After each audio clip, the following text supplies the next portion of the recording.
Hello, this is Anna Laura Brown, host of the Autoimmune Rehab Podcast, where we talk about how to actually thrive and heal your autoimmune condition, rather than just covering it up with pills or changing your diet and hoping you'll feel better one day. We feature solo episodes on helpful topics and interviews with guests who have actually walked in your shoes with autoimmune disorders and or who have years of experience in helping people to thrive and not just survive with autoimmune challenges. I'm a health coach who started this podcast because I was diagnosed with Hashimoto's in 2018 and wanted to inspire hope and transform health for people with autoimmune challenges. So keep listening. Let's get you the help and hope you really need. This is the Autoimmune Rehab Podcast. Okay, and today I'm happy to welcome to the podcast Dr. Brad Montague. So he is going to start off by telling us a little bit in short, like your 30-second elevator pitch. Who exactly are you and what brings you on to autoimmune rehab today? I'm a veteran functional medicine doc who started life early on with chronic illness. I've had to figure out all my own issues, how to resolve those, which has opened the door to, put it simply, we have, for every patient we've shared for almost 40 years, we're the best clinics in the world. We've outdiagnosed them, we've given them better care, and we resolve the issues that they never could. For pretty close to 4 years with every single case we've shared, we're the most prestigious clinics in the world. So I'm a little different than most. Yeah, for sure. Absolutely. Yeah. And the majority of people who are listening to this have probably been through the loops a little bit with, either getting misdiagnosed or struggling to get a diagnosis in the first place. At least once. They say the average autoimmune diagnosis takes at least 3 doctors. And a lot of times people go through more like 5 or 6. For me, it was 3. I feel like that I was pretty lucky that I caught it after only 3. But a lot of times it takes people a lot more doctors than that. And I often tell people, if you've ever been to the doctor because you feel like crap, they run about a test and tell you everything's fine, then it probably means you have an autoimmune issue. Well said. That's well said. Yeah. So going back to starting off being sick at around the age of 5, what kinds of symptoms did you have then, and how long did it take you to actually finally start to realize, hey, there might be some kind of an autoimmune issue going on here? I just woke up in the middle of the night with gut-wrenching pain, doubled over, just screaming in pain and in my gut. Drug off to the hospital, and they say, oh, you got inflamed intestines. And it's like, really? Why? I'm 5 years old, and you question why. And I don't remember how many trips I went there. Same thing, and they pull your pants down and give you some kind of suppository and hold some pressure down there and say you're good. And it's like, well, what caused it? 5 years old. What caused it? Why is it there? How do you keep it away? Nobody has any answers. And I started playing with my diet at that age and realized if I ate different, I felt a lot different than the rest of my family. Or I felt a lot better than what I was feeling, was really sick. And that's really what started my journey is playing with things myself, having really no background. Just I felt so miserable, I'd do anything to feel better, and changing the way I eat made a huge difference. Yeah, that's big. And I mean, to recognize and acknowledge that at 5 is even more amazing. So, Yeah, I don't claim to be out of a normal mold for sure. yeah. So back then, was it things like your family was eating mostly processed foods, and then you just started eating real foods and fruits and vegetables and actual real food, or what kinds of things did you change at that young age that you felt like made you feel better? Well, when I grew up, Carnation was making their big push to try and convince everybody that they could make a better food than you could at home, and how they convince women they're made wrong and formula was better than breast milk. Because I mean that's a topic in and of itself that's just absolutely completely insane. So my mom thought it was a good idea to get Carnation in for breakfast, which is these little pouches you dump in milk that's full of sugar and some kind of flavoring like strawberry. You have one of those, and the way that crashes your blood sugars, your adrenals, and makes all your hormones just go wacky. And I have that a few times when I'm 5 years old. It's like, man, I don't like this. So I'd reach for the cupboard and I make oatmeal. There you go. Yeah, that Oh, works for sure. Absolutely. Yeah. And I think that something a lot of people don't realize is the role that things like sugars and dyes and things like that can play in pain, in chronic pain, even. yeah, and there's no such thing as a clean strawberry. So that's another thing. And milk's a toxic food. That's another thing. And, it's just all these big snowballs that you don't know all that when you're 5, but the one just makes you feel sicker than sick. And you try something else that makes you feel better. And so you start playing around with that to see Yeah. a cooked breakfast. You just can't beat it. You never can. Oh, absolutely. Yeah. And so once you started doing this, did your mom and some of the rest of your family members start changing, or were they just still kind of like, yeah, whatever? This is some Uh, weird kid that we've got here. well, I was a caboose and always just been a really creative person. Who flips things around. I flip things around in my mind. You can give me a bunch of facts. I can flip those around to figure out a principle behind those. And I can figure out how to do a lot of things. I've done so many things in life. People think I'm a liar if I talk about them. It's too much of a list for most people. Um, when I finally moved out of the house, I'm the caboose of 5 kids, but I wasn't the last one to move out. When I moved out of the house, I was told my mom cried for 3 days.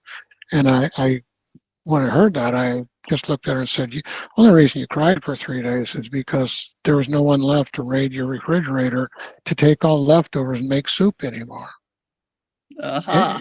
And my mom never responded to that at all. But when I was a teenager, I had people trying to talk me to open up a restaurant to cook because I was just really a creative cook and I don't use recipes. I'm a mood cooker. So whatever I'm in the mood for is what I'll do. And I learned that in trying to make myself feel better at a Yeah. very young age. I was cooking pretty intricate stuff when I'm 7 years old and it's just went on from there. So I'm like a fish out of the water if I don't have a kitchen. Yeah, for sure. Well, that's good. I mean, that's good you recognize that. And obviously, it had an impact on your health. And hopefully, it had an impact on the health of the rest of your family, too. Because I know a lot of times they say that, especially young kids that start having those autoimmune symptoms, a lot of times it's because the mom has had issues. And, those issues a lot of times are not diagnosed and they get passed on to the child, Yeah, the research, last time I looked at it, it used to say the health of a woman when she got pregnant affected 3 generations. Now it's at least 5. Yeah. Yeah. And looking at timelines of family history, especially on the maternal side, are extremely important. Case in point with that, I started working with a lady who was born in a different country. Her mom almost bled to death in birth. They gave her blood transfusion, gave her hepatitis. And this woman's married. She's got several kids and comes in and I do my evaluations. Those are insanely expensive, but we deal with the worst chronic nightmares out there, so they have to be. Yeah. I Exactly. find hepatitis and a bunch of other things and start talking to her it's everybody in your family has been exposed to it. They're probably carriers. Um, they may not Having be all the symptomatic with symptoms or that. whatever necessarily, but yeah. Yeah, and so far I've worked with 4 out of the other 5 members in the family, and every one of them had every single infective issue she had, included hepatitis and a whole bunch of other nightmare things. And that was transferred through nursing from the mom getting a blood transfusion in a foreign country that just really doesn't have any good measures to analyze the blood samples come in, which we don't in our country either. Yeah. pretty common. Yeah. Yeah, it's pretty sad. Like, we deal with Lyme disease. 2 to 3% of the blood bank in Wisconsin and Minnesota are infected with Lyme disease. Oh, I'm sure, because especially in that area, I mean, there's a lot more people that have Lyme disease that don't realize it. So, Yeah, it's epicenter, but they just ask people if they have it to not give blood when they're have active symptoms, which is nuts. yeah, It just doesn't make a lot of sense what we're told in so many different instances. for sure. Absolutely. So, fast forward, you leave the house, you start growing up, and then you went to college and got into functional medicine right away, or did you do something else first with your life? No, I got a construction uh, pretty early. I was running crews when I was 17, union crews when I was 19, and by the time I was 19, I'd run basically, well, by the time I was about early 20s, I'd run every kind of carpentry construction job, save for bridges and high rises. So, that's a pretty extensive background at a pretty young age, and that's just kind of me. The Lord kicked me out of carpentry to go to college. He did not tell me what, and I hate school. I mean, I hate school with a passion. I drug my feet. I'm kicking, I'm fighting. I hate school. So when he finally put a demon possessed guy in my life that threatened to blow me away and use my body to sweep the parking lot, he's a drunk, demon possessed ex-Vietnam vet that's just exploding. Well, He's got loaded guns in his truck, and oh my gosh. the guy's he's just a nutcase. Anyway, I'm looking at him, and I finally realize, okay, Lord, you told me to go to school. Okay, I'll quit. I'll go to school. And it wasn't until after that that you told me what to do. Now, when you go from, start off in college, uh, trying to get into grad school, most people take at least 4 years. 6 is probably average. Yeah. I did that in 14 months. Well, And my grad school is 5 years. I did that 3 1/3. So I in 4.5 years, I did 9 years of schooling, and the grad school I went to was absolutely insane. So that happened when I was in my mid 20s. okay. So then you've been doing functional medicine ever since then. Yeah, yeah, and I got tied into functional medicine when I was in school and started implementing that then. And it's just been a progressive rolling increase of that Yeah, that's over the awesome. years. So did you ever get a diagnosis at all of any sort and figure out, what had actually caused your issues as a child? Or did you just kind of, you knew it was some sort of autoimmune, but never really got any official diagnosis of any sort? That's really a big question because I had a lot of ear infections when I was young and never understood why. I go through grad school, doctor school, and you got people poking and prodding and looking, in your ear. You got to have at least 100 different people looking in your ears there. Nobody ever said anything at all. I went to a 1-year-old's birthday party, and some relatives showed them they're extremely toxic, which made me go almost deaf. I ended up having to get hearing aids, and I'm trying to see inside my ears, and I can't. I have my wife look in my otoscope, can't do it. So I finally get a camera so I can see what's going on in there. I go, no wonder why I've had so many problems. My eardrums are in the wrong place; they're in the wrong angle. Well, The one ear canal is way too small. The other one's a little bigger, but still not all that good. And it never breathes. It could never dry out. This is no wonder why I've had all the issues I've had all my life. And that's a common thing I think with chronic illness is if we go back, most people don't realize it's about a diagnosis, but diagnosis is an insurance code, so some doctor can justify billing an insurance company. It has nothing to do with what's going on inside of somebody. And we're always trying to get this name, but the names really don't define what's going on. functional medicine, you can figure out the progression of what brought you to this whole point. And Mm-hmm. and with that, you can use that system of diagnostics to prove what will bring somebody back to full health before you give them anything. You don't have to wait. Yeah. And it's really a compelling exam process. Our 4-year-olds are really our best patients because you can't convince them. You have to prove it. And it gets proven so thoroughly with the way we do evaluations. They go home and they convince their parents they want to work with a doctor they took them today because they know he can heal them. Wow. So you actually work with kids then in your practice? My youngest patient was 3 hours old. My oldest, 102. Oh, wow.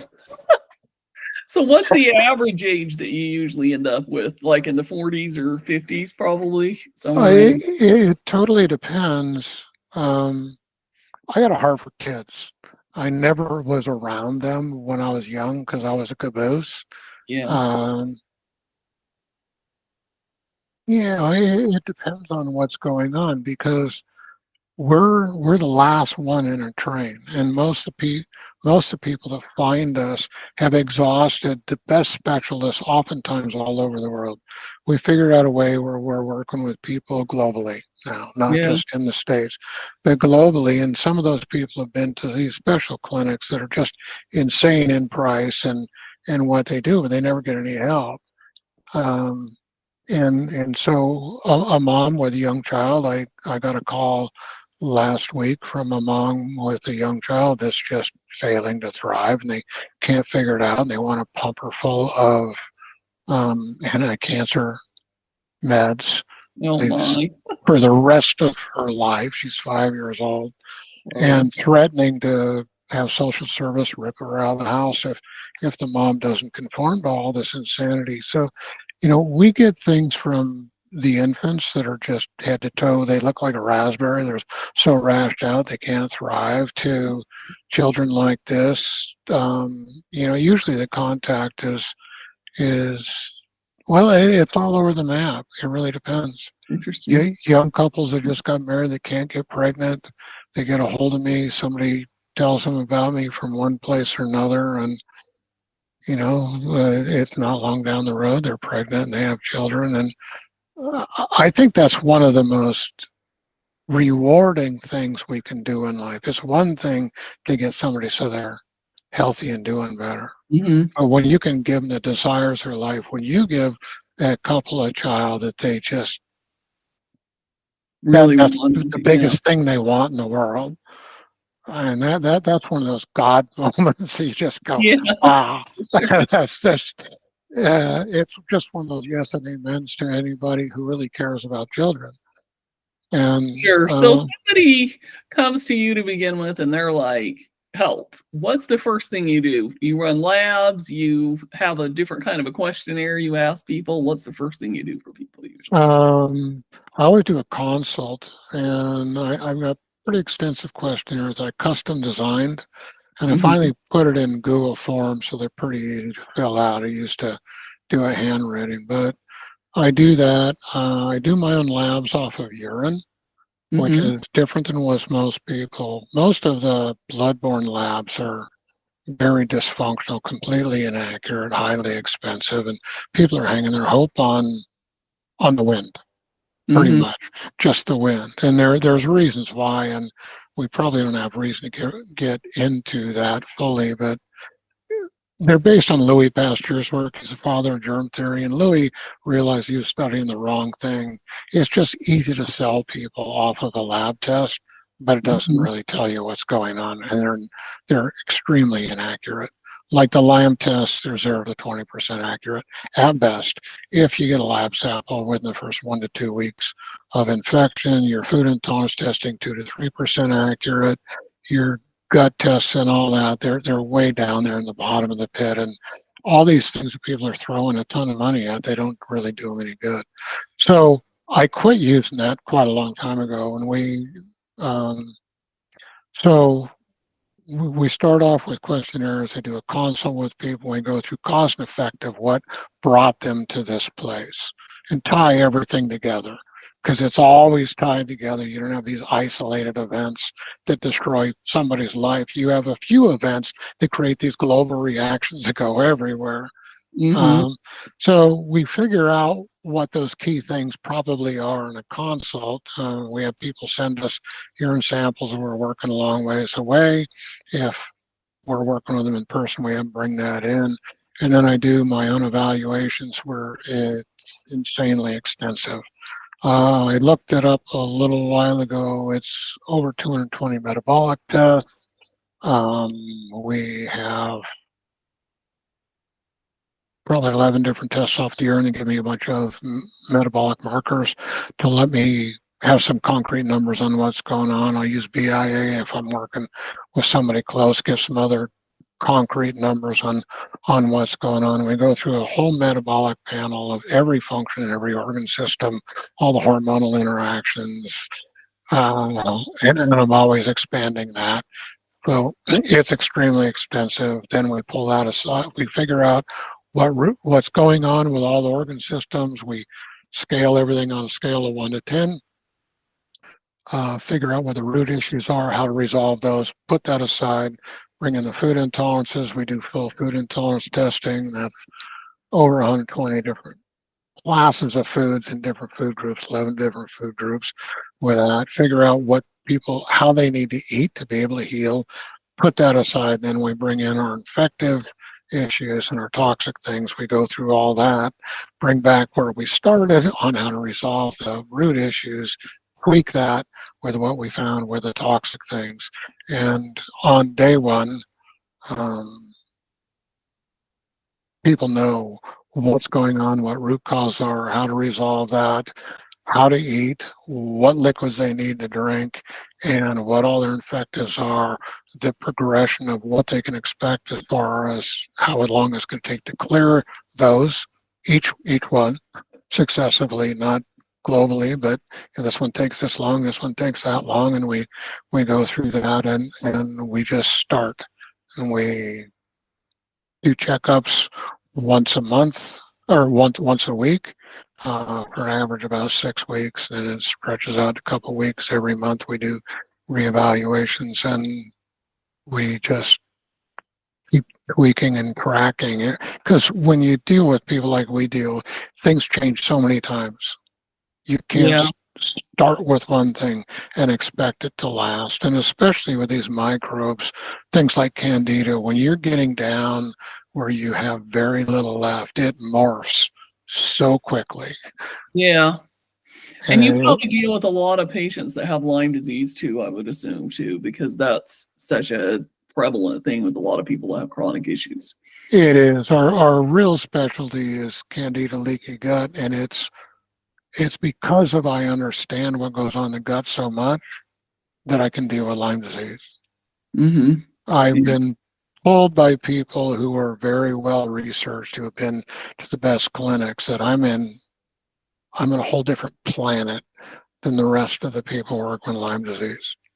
They say you're just light years ahead of anybody else. I talk about things that no one else talks about. And we deal Yeah. with all of those things simply because people need it. There have never seen a case of Lyme disease that wasn't set, the stage wasn't set because of Candida and leaky gut. And everybody that's had it has that complication in way worse. First 1 or 2 doses of antibiotics, your gut's just a wreck. Oh And yeah. in a Candida, it's typically in a yeast, fungus, fungal parasite form at a minimum. Mold is closely related. That's usually there too. And that's where all the complications come from. Oh yeah, absolutely. I mean, people just don't realize how damaging antibiotics could be. Right.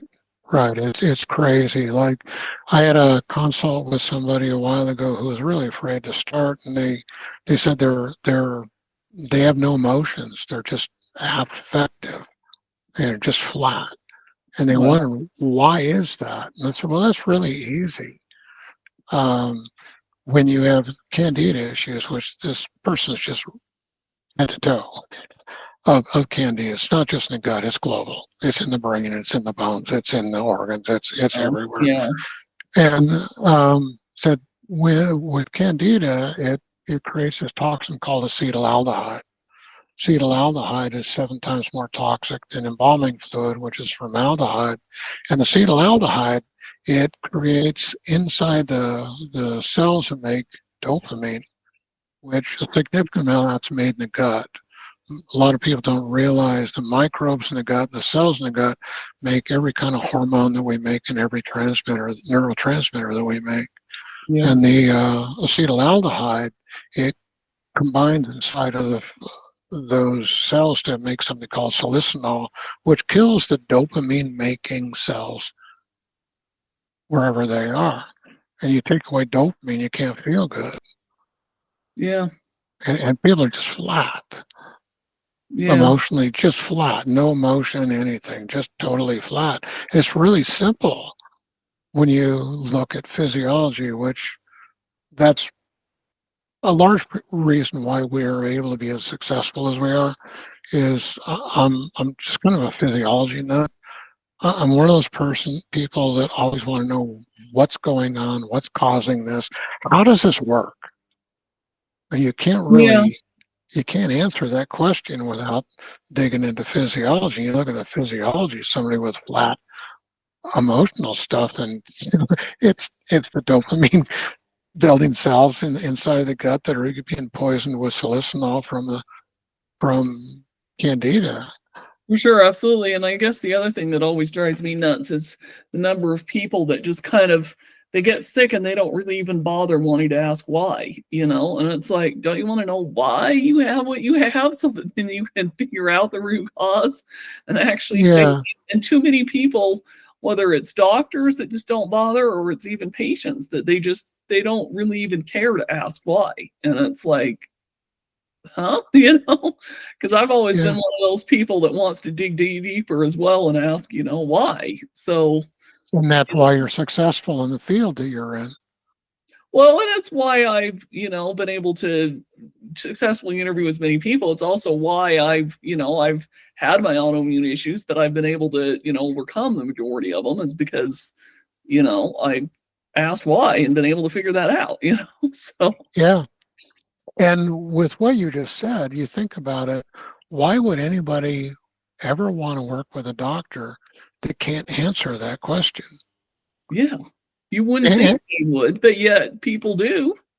yeah, and the real beauty of interacting with people, you realize, okay, how can I answer that a person with a question like that and build them up, not shoot them down, not speak in a condescending way, belittling, but a way that builds them up and gives them information that will empower them so they can heal. Yeah. It's a very huge process that's a vacuum in healthcare. Oh, absolutely, for sure. So if somebody wants to get in touch with you, what's the best way to do that? And we'll make sure we link to your website or whatever information you want to give out for somebody to get in Yeah, touch with. our website is really the best way. It's healthfully you with the letter U. So HEALTHFULLYU, the letter U.com. Okay, That's the easiest way. awesome, cool. Okay, so we make sure we link to that. So the last question I always like to ask everybody is if you could go back in time to, let's say in your case, you've been doing this a very long time. So we'll say 40 years ago, right before you started practicing. What's one thing that you feel like you wish you had known then that you know now? Um, that's actually a pretty simple answer for me. It's a pretty simple question. I tried doing functional medicine the way that most people do stuff, with all the intellectual issues going around, doing all kinds of tests, and I just get frustrated over and over and over again with the inaccuracy and the inadequacy of the information it gives. Most people don't realize if somebody orders lab tests, it leads to a guess of what a diagnosis is, and that guess leads to somebody else's guess on how to treat it. Medical doctors are locked into somebody else's idea of how to treat that, and that's in the Merck manual. The rest of the professions, it's the last guru that came through with a checklist of do this kind of a thing, and it's just completely inadequate. The guys that started functional medicine were a bunch of clinical nutrition chiropractors who were doing some phenomenal things with some very creative ideas. And when you look at diagnostics, there's 4 different types of diagnostics. Lab tests, most people are used to. They're extremely expensive, extremely inaccurate, and they only lead to a guess of what's going on and a guess on how to address it. Then you got electrodiagnostics. It's reasonably accurate for what it finds, but it can't tell you the cause or extent, and it's really, really poor as far as a treatment protocol. Then you got dark field microscopy or live cell. Problem with that is you can't identify exactly what's there. You can see shapes. You can guess once again, and then you got to guess what's going on. And the last form of testing is muscle testing, which is 95 to 97% accurate, depending on which study you want to look at. With all that, we figured out a way to use muscle testing globally, doing things at a distance with a pinpoint accuracy it's only God that allows us to do that. Yeah. But if I had to go back, I really wish that I wasn't so religious as to not be able to honestly look at muscle testing when I started, instead of just one of those anathema things. So, I don't like where you guys are coming from, and I don't want to deal with anything. There's no tool like it. There's no diagnostic system that can compare to it in the speed of things. I mean, we had a 5-year-old girl that spent 5.5 days in a research hospital. She couldn't walk, couldn't be touched, just laid in bed and cried. 5.5 days, they poked, prodded, did scans, tests. And in the 5.5 days, they tell the parents, we have no idea what's going on. Why don't you just take her to see a rheumatologist? A relative was working with us, begged the parents to work with us with this girl. We had them fill out some paperwork. We did a quick consult. We did an evaluation in 2 hours. We knew exactly what was going on, exactly how to address it, had some product from somebody that we were working with close by that they could adopt most of that stuff. They start taking it. That little girl was out of bed the next morning. 3 days later, she's outside. 6 months down the road, she's healthier than she'd ever been in her entire life. All from diagnostics. She was over 1,000 miles away. We never saw her face to face. Yeah, muscle testing is a big one. I actually, for those of you that haven't listened to it, if you're listening to this, there's another episode you can go back and find all about kinesiology and muscle testing. But yeah, I've used that quite a bit. And yeah, you're right. I mean, muscle testing is really a big thing, and that's a whole nother topic in and of itself. But yeah, I totally agree with you. It's definitely something that people sometimes think is a little bit woo-woo, but it actually definitely works, because at the end of the day, your body definitely knows what's going on. Yeah, then yeah. I explain it from a physics standpoint, and it takes a lot of the mystery away. I've never heard anybody explain it the way that I have. And, I could do that in a couple of minutes if you want me to, or if we're too late, we could just close it off. No, for sure. Why don't you go ahead and explain it, and then we'll. Okay, real simple. When Albert Einstein came up with the theory of relativity, most people don't realize what that means, but E equals mc squared. E is energy, m is mass, c is the speed of light. And what he basically said is God lent part of his nature to make all things physical. When you look at the building blocks of an atom, they're called a quark. It's electromagnetic spin of light. And that's what all the building blocks to make all the parts of atoms come from. atoms, instead of being this thing like a planetary or orbital, they're electromagnetic pumps. And as these orbitals go back and forth, it creates this electromagnetic pump. We've got a different electromagnetic field for every element, every compound, every protein, and all that. And all the different species, they may have the same sequence of proteins, but they'll all fold in different shapes, and those shapes will vibrate at different frequencies in every different species. Man has the highest frequency. All muscle testing is doing is testing the health of those electromagnetic frequencies. Mm-hmm. Good way to put it. And you put it that way, and the mystery's gone, and all this weirdness is gone, and all this religious part of it's gone, and it's just like, it's basic, simple science. Yeah, that's good. I love that. Great.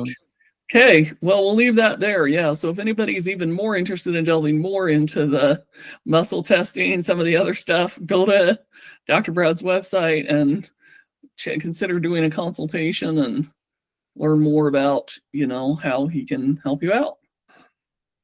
So thanks for coming. And this has been another episode of the Autoimmune Rehab Podcast. If you found this helpful, please reach out and let us know. You can also rate the podcast, leave us a review, and then, of course, we'll have our contact information as well there. Thanks for the invite. Appreciate it. Yes, of course.